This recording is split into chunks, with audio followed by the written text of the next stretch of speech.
9,000 की सैलरी से 19 लाख का पैकेज कि नॉन आईटी से आईटी में जाना क्यों चाहिए?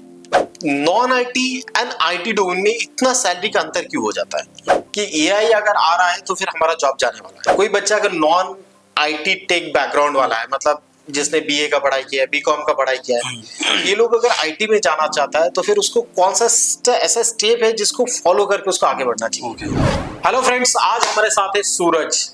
सूरज एक बीएससी बैकग्राउंड से है, जो साइंस बैकग्राउंड से पढ़ाई किया था। आज वो गया है आईटी में, and from last couple of years he is working in IT domain right now, and he is going to share his journey as well कि कैसे एक बच्चा नॉन आईटी एजुकेशन बैकग्राउंड से आईटी में जाके काम कर सकता है। तो आपके लिए ये शायद बहुत ज्यादा नॉलेजेबल वीडियो रहने वाला है। So please watch this video till the and.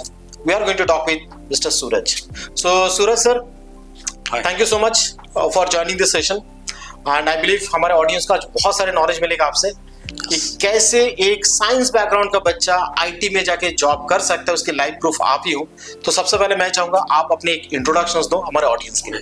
Hi everyone, मेरा नाम सूरज है और मैंने अपना ग्रेजुएशन कंप्लीट किया है बीएससी में, मतलब साइंस में, और अभी कुछ सालों से मैं आईटी सेक्टर में जॉब कर रहा हूँ। तो सूरज सर, एक बहुत इंटरेस्टिंग सवाल है। बहुत सारे हमारे ऐसे ऑडियंस होते हैं या फिर फ्रेंड सर्कल में है जिनको आईटी में जाना होता है, लेकिन वो लोग सोचते हैं यार मेरे पास एक बीसीए का एमसीए जैसा बड़े बड़े डिग्री नहीं है, तो हम लोग आईटी में कैसे जा सकते हैं? तो उनके लिए आप क्या बताना चाहोगे? अब जैसे कि मैं कर सकता हूँ, मैं आईटी में एंट्री कर सकता हूँ, तो कोई भी कर सकता है। और ऐसा नहीं कि आईटी में कोडिंग ही आना चाहिए। जैसे कि आप बीपीओ में अगर जाते हो तो बीपीओ मतलब बस कॉल्स वगैरह होता नहीं है, या फिर टेलीकॉलिंग नहीं होता है। वहाँ पे बहुत सारे डिपार्टमेंट होते हैं, वहाँ पे एचआर होता है, वहाँ पे क्यूसी होता है, क्वालिटी वगैरह सारी चीजें होती है। वैसे ही आईटी में बहुत सारी चीजें होती है, बहुत सारे डिपार्टमेंट होते हैं जहाँ पे ना के बराबर कोडिंग होती है।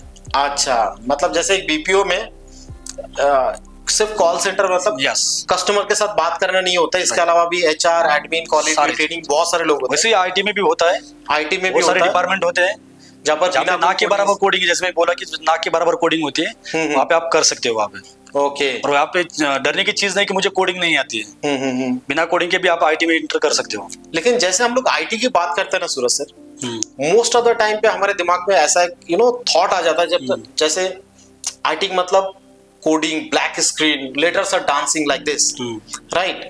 तो बच्चे पहले ही डर जाते हैं कि आईटी मतलब कोडिंग है एंड कोडिंग हमें आता नहीं है।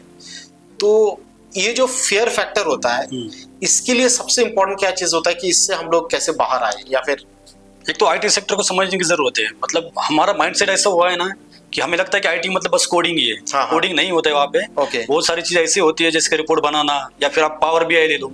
पावर बीआई में कोडिंग नहीं होती है। वहाँ पावर बीआई एक टूल्स है। हाँ, ओके। उसको यूज करके हम उसको जो अपना डेटा होता है उसको प्रेजेंट करना है, राइट राइट। तो वहाँ पे कोडिंग कोई जरूरत नहीं है। तो वहाँ पे डरने की कोई जरूरत नहीं है। ये कोडिंग वगैरह ये सारे अपना माइंड सेट है, उसको पहले दिमाग से निकाल दो, आप इजीली इंटर कर सकते हो आईटी में।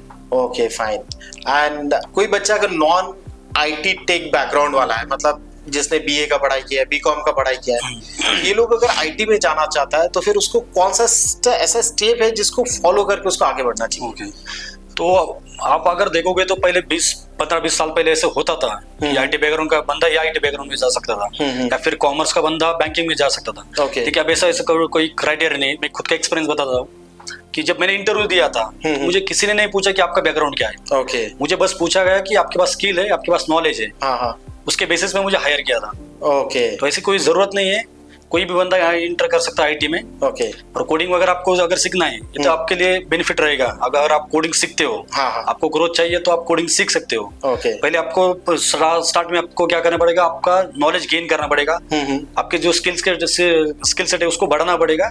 उसके बाद आप इजीली इंटर कर सकते हो आईटी में। ओके, मतलब what I mean to say that जितना दूर मुझे समझ में आ रहा है, आप बोल रहे हो कि पहले आप स्टेप को फॉलो करो, राइट, एंड एक नॉन कोडिंग स्किल सेट को आप अडॉप्ट कर सकते हो, जिसको सीखो, उसके ऊपर मास्टर बनो, एंड उसके बाद आईटी डोमेन में एंटर करो, एंड स्लोली ग्रेजुअली आप कोडिंग वगैरह बाकी सारी चीज लेटर ऑन सीख सकते हो। मतलब आपको ग्रोथ चाहिए आगे तो आपको कोडिंग आना चाहिए, या फिर आप कोडिंग कर से आपको ग्रोथ मिल सकती है। ओके। इसके लिए आप आगे आपका पहला स्टेप तो आपको उसके नॉलेज बनाना पड़ेगा। फिर उसके बाद आप एंटर करोगे, उसके बाद आप डेवलप कर सकते हो खुद को। अच्छा, मेरा और एक इंटरेस्टिंग सवाल है कि नॉन आईटी से आईटी में जाना क्यों चाहिए? नॉन आईटी में देखो, अब मैं एक मेरा दोस्त था, उसकी मैं स्टोरी बताता हूँ। मेरा एक दोस्त था, उसने उसका ग्रेजुएशन कंप्लीट किया बीए में, आर्ट में। उसके बाद वो बंदा प्रोडक्शन कंपनी में काम करता था लेथ मशीन पे, जहाँ पे उसको सैलरी थी 9,000 रुपए। लेकिन उसके जो पार्टनर थे उसको गाइड किया उन लोगों ने कि आप क्लासेस करो या फिर आईटी में ट्राई करो। तो उसके बाद उस बंदे ने उसके स्किल सेट बनाए, मतलब इम्प्रूव किए, उसका नॉलेज गेन किया। उसके बाद आज बंदा वो 19 लाख का पैकेज पे, हायर पैकेज पे रेपुटेड कंपनी में काम कर रहा है। 9,000 की सैलरी से 19 लाख का पैकेज, मतलब it is a huge difference. Yes obviously यार, बहुत बड़ा बंदा कर सकता है तो कोई भी कर सकता है। बैचलर ऑफ आर्ट्स, राइट, वहां से 9,000 की सैलरी, लेथ मशीन में जॉब करते थे, if I am not making mistakes. Yes, and वो बंदा आज आईटी में गया, 19 लाख का पैकेज है। 19 लाख का पैकेज है उसको। वाओ, तो सबसे पहले तो उसका शायद उसकी फ्रेंड्स को थैंक यू बोलना पड़ेगा, because they have given that kind of suggestions, भाई प्लीज डू इट। एंड आज वो बच्चा आज 19 लाख के पैकेज में गया। It means non IT domain में जो पैकेज है एंड आईटी में जो पैकेज है, इसमें बहुत बड़ा गैप है। बहुत बड़ा गैप है सर।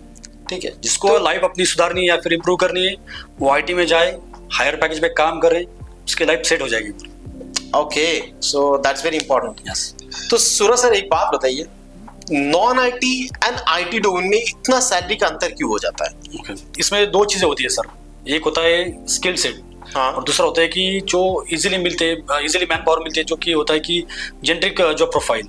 जैसे कि अभी इंडिया में लाखों लोग ग्रेजुएट होते हैं, तो उनका एक ही पर्पस होता है, पहले उनका एक ही टारगेट होता है, फिर एक ही एम होता है कि जॉब लेना है। Yes, right. तो वहाँ पे अगर आपको इजीली जॉब मिल रहा है तो आपको वहाँ पे ग्रोथ भी कम होगी। और उसी के अदर हैंड आप अगर सोचोगे तो आईटी में क्या होता है कि टेक्नोलॉजी ज्यादा होती है, स्किल सेट ज्यादा लगते हैं वहाँ पे, और उसकी मैन पावर भी इजीली नहीं मिल पाती। ओके, तो अगर जहाँ पे मैन पावर अगर इजीली नहीं मिल पाती है तो वहाँ पे सैलरी ग्रोथ भी ज्यादा होगी। यस, ये सबसे ज्यादा डिफरेंस है। आप ये बोल रहे हो कि नॉन आईटी डोमेन में बहुत जेनरिक जॉब प्रोफाइल होता है, राइट, एंड आईटी में स्पेसिफिक स्किल सेट के साथ चाहिए। नॉन आईटी डोमेन में बहुत इजीली मैन पावर मिल रहा है, एंड आईटी में मैन पावर मिलना चैलेंजिंग होता है, तो वहाँ पे सैलरी ग्रोथ भी ज्यादा होगा। यस, तो ये डिफरेंस है सारा। Okay, so in near future Suraj, IT industry एक ग्रोइंग स्टेज में जाएगा या फिर धीरे धीरे उसमें जॉब कटिंग एज ज्यादा आएगा? बिकॉज नॉन आईटी डोमेन में एक चीज तो पता है बच्चों को, इतना पता है कि जॉब रहने वाला है थोड़ी, मतलब एक लेवल पे 15, 20, 25 हजार की सैलरी तो मिल ही जाएगा। बट आईटी का फ्यूचर क्या है, आगे का क्या देखते हैं? आईटी का फ्यूचर बहुत बड़ा है। आप देख रहे हो सारी चीजें टेक्नोलॉजी पे डिपेंड है। सारी चीजें आप अगर डेली आप यूज देखते हो आपका, तो सुबह से लेकर शाम तक आप टेक्नोलॉजी से घिरे हुए हो। Absolutely, right. अपना व्हाट्सएप हो गया, फेसबुक हो गया, गूगल हो गया, हर एक चीज आप फोन पे करते हो, गूगल पे करते हो, ये सारी टेक्नोलॉजी पे चलती है। ये सारी आईटी कंपनियां प्रोवाइड करती है सारी सर्विसेज सारी। तो आईटी का जो सेक्टर है वो आगे ही बढ़ता जाएगा, नीचे तो नहीं आएगा। हाँ, एक चीज है कि आपको अपग्रेड रहना पड़ेगा। आपको अपग्रेड रहना पड़ेगा, आपको खुद को अपडेट करना पड़ेगा हर रोज। नई नई चीजें सीखनी पड़ेगी, तभी आप ग्रोथ कर पाओगे। तो सूरज, बहुत सारे ऐसे लोगों के दिमाग में एक परसेप्शन चल रहा है कि परसेप्शंस या फिर आप रियलिटी बोल लो कि एआई अगर आ रहा है तो फिर हमारा जॉब जाने वाला है। तो आईटी में एआई का आना और जॉब कटिंग एज में आना, is it the true one things कि ये फ्यूचर ऐसे कुछ चल रहा है? नहीं, मैं नहीं ऐसा सोचता हूँ कि एआई की वजह से जॉब चला जाएगा, क्योंकि मैं आपको सीधा एक एग्जांपल देता हूँ। If I am not wrong कि आईफोन लॉन्च हुआ था 2007 में और आज चल रहा है 2025, मतलब 16 साल से वो खुद को अपग्रेड कर रहे हैं। यस, और आज आईफोन टॉप की कंपनी है, उसका कोई कंपैरिजन नहीं है। तो इसी हिसाब से आपको खुद को अपग्रेड करना पड़ेगा। आज एआई आए, कल कुछ और आएगा, कल कुछ और आएगा, तो आज को आपको खुद को उस हिसाब से अपग्रेड करना पड़ेगा, खुद को अपडेट रखना पड़ेगा। ओके, मतलब एकदम सिंपल लैंग्वेज में कहूँ तो आपको जमाने के साथ चलना पड़ेगा। वाओ, क्या तभी आप टिकोगे। यस, मतलब मार्केट में सर्वाइव करना है, आगे बढ़ना है, तो जमाने के हिसाब से, टाइम के हिसाब से अपने आप को अपग्रेड करना पड़ेगा, तभी आप सस्टेन कर पाओगे आईटी में। ओके, सो नाउ अगर कोई बच्चा नॉर्मली आईटी इंडस्ट्री में अगर जाना चाहता है तो उसके लिए उसका प्रिपरेशंस कैसे लेवल पे होना चाहिए? कितना डे टू डे लाइफ में उसको टाइम देना चाहिए to do the practice and all? Okay, तो सबसे पहले जिसको आईटी में एंटर करना है, उसको पहले खुद को दिमाग से निकालना पड़ेगा कि ये कोडिंग वगैरह ये सारी चीजें, ओके, इसको ध्यान में नहीं रखना पड़ेगा। खुद का स्किल से डेवलप करना पड़ेगा, खुद का नॉलेज बढ़ाना पड़ेगा।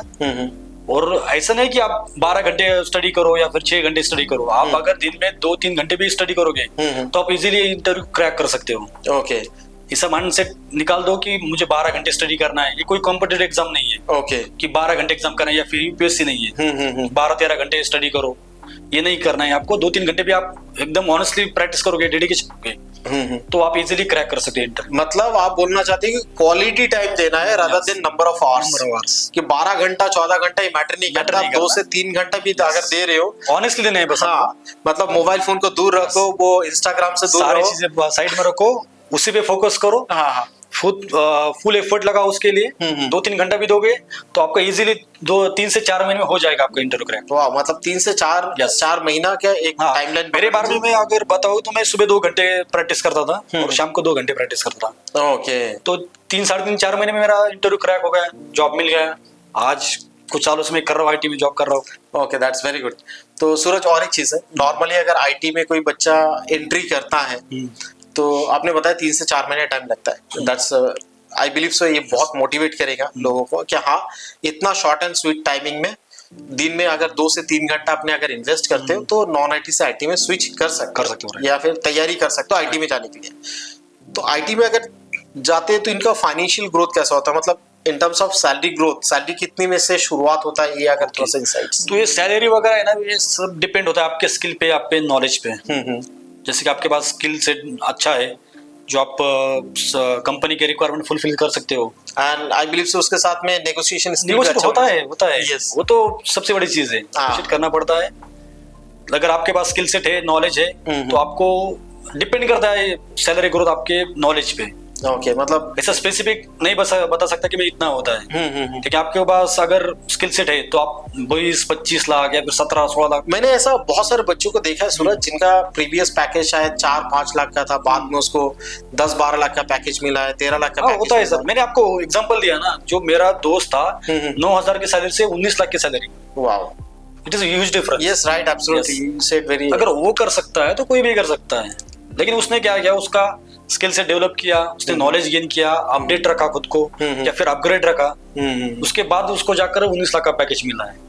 एब्सोल्युटली, मतलब 3 से 4 महीने का time, dedication, commitment, hard work दिया तो।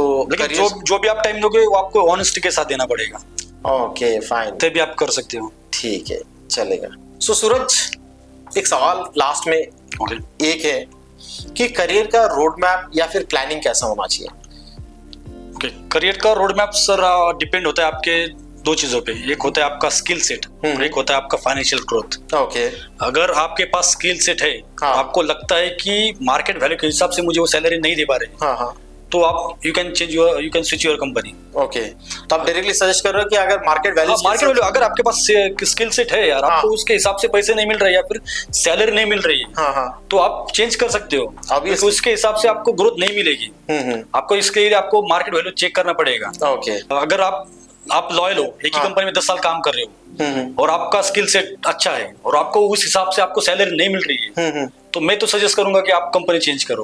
Okay, that's very good. जैसे कि मैं एक बंदे को जानता हूँ, वो बंदा 10 साल से एक ही कंपनी में काम कर रहा है, और बंदा बस 24,000 रुपए काम कर रहा है। 10 साल से काम कर रहे एक ही बंदा 24,000 रुपए काम कर रहा है, तो ये तो फाइनेंशियल ग्रोथ नहीं रहेगा ना। Right, absolutely. आज ठीक है, वो बैचलर होगा, चलेगा उसका भी, लेकिन इसके बाद उसकी फैमिली एक्सपांड होगी, उसकी फैमिली मतलब शादी होगी, बच्चे होंगे, तो खर्चा बढ़ेगा। तो 24,000 में क्या होता है सर? आज कुछ नहीं होता, कुछ नहीं। एक अगर आप फ्लैट लेना चाहोगे तो 15-20 हजार से नीचे फ्लैट नहीं मिलेगा। हाँ, EMI तो आपको, अगर आप 24,000 पे काम कर रहे हो, 14,000 आप रेंट भर रहे हो, रेंट पे कर रहे हो, तो 10,000 में क्या होगा आपका? कुछ नहीं होगा, कुछ नहीं होगा। तो करियर मैप जरूरी है सर। हाँ, ओके। अगर आपके पास स्किल सेट है, नॉलेज है, अगर आप काम कर रहे हो वहाँ पे, तो हिसाब से आपको सैलरी मिलनी चाहिए। एंड अगर सैलरी उस लेवल पे ग्रोथ नहीं हो रहा है, कंपनी स्विच करो, या फिर आपका स्किल सेट अपग्रेड करो, और फिर चेंज करो। मार्केट हिसाब से देखो, मार्केट में क्या वैल्यू चल रहा है उसके स्किल सेट का, उस हिसाब से आप चेंज कर सकते हो। मतलब ये है कि don't be emotional, be practical. क्योंकि आज क्या हो रहा है कि आज गवर्नमेंट भी पेंशन पे नहीं कर रही है किसी को रिटायरमेंट के बाद। तो आपके पास क्या रहेगा रिटायरमेंट का प्लान?